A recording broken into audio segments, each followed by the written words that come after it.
बाबा, आज येताना बासुंदी घेऊन या ना. अगं, कालच आपण आईचा वाढदिवस होता म्हणून आणली होती ना.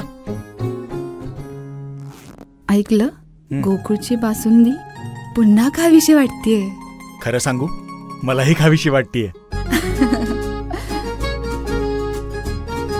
पुन्हा पुन्हा खावीशी वाटणारी गोकुळ बासुंदी. पंचगंगेने ओलांडली इशारा पातळी. जिल्हा प्रशासनाचा सतर्कतेचा इशारा. गेल्या 4-5 दिवसांपासून जिल्ह्यात सर्वदूर पावसाची संततधार सुरू आहे. आज काही प्रमाणात पावसाचा जोर ओसरला, तथापि पंचगंगा नदीने इशारा पातळी ओलांडली असल्याचे दिसून आले. दुपारी 3 वाजता दैनंदिन पाणी पातळी अहवालानुसार सध्या पंचगंगा नदीची पाणी पातळी 40.8 फूट इतकी आहे. जिल्ह्यात काही ठिकाणी पावसाच्या पाण्यामुळे ग्रामीण भागातील काही रस्ते अजूनही बंद आहेत, तर काही ठिकाणी नद्या, ओढे आणि नाले यांच्या पात्राबाहेर पाणी आले आहे. सध्या जिल्ह्यात एकूण 79 बंधारे पाण्याखाली गेलेले आहेत. पंचगंगा नदीची 43 फूट इतकी धोक्याची पातळी आहे.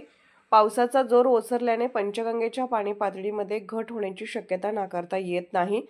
जिल्हा व लगतच्या जिल्ह्यामधून मोठ्या प्रमाणावर धरणातील पाण्याचा विसर्ग सुरू आहे.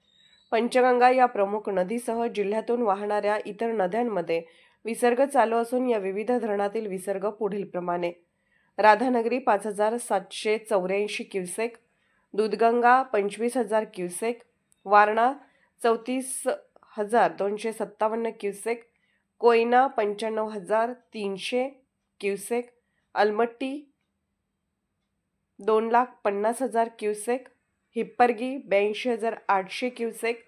पंचगंगेने इशारा पाणी पातळी ओलांडली असल्याने नागरिकांनी सतर्क राहावे असे आवाहन जिल्हा प्रशासनातर्फे करण्यात आले आहे.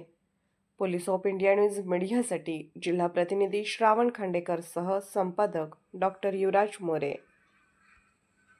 बाळ, फ्रीजमधून श्रीखंड काढ ना. आम्ही पूर्वी घरीच बनवायचो श्रीखंड. त्याची चवच वेगळी होती. आता काय, सगळं रेडीमेड.